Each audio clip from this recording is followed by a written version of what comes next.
Filem Extraterritorial. Filem ni berada dekat top 1 filem dekat Netflix Malaysia tau. Dan filem ni mengisahkan macam mana seorang ibu ni tiba-tiba guys kehilangan seorang anak dia sampaikan dia nak gila tau cari anak dia tu. Tapi adakah filem ni betul best untuk korang layan dekat Netflix?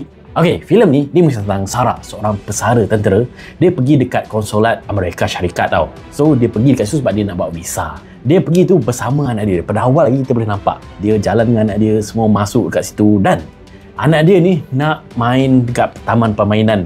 Dalam satu bilik tu ada mainan lah. So dia bagi anak dia main dan dia pun pergi minum kopi guys. So boom, lepas pada tu memang tak relax sebab tiba-tiba anak dia ni hilang tau. Dah lah dia ni dah pesara tentera yang pernah pergi berperang dan dia ada panic attack, dia ada trauma, dia ada macam-macam penyakit lah. Dan dia ni memang on ubat selalu sebab dia ada macam apa dah aku tak ingat penyakit mental tu.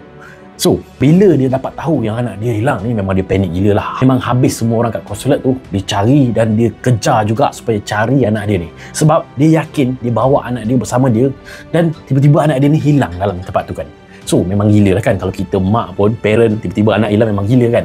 Tapi, nak jangan cerita, semua orang dalam konsulat tu, pegawai, orang-orang keliling dia, semua cakap yang dia ni masuk seorang-seorang tau. Sebabnya, dia pergi cek dekat buku pendaftaran pun, tak ada nama anak dia. Lepas tu, dia pun minta pergi cek dekat CCTV.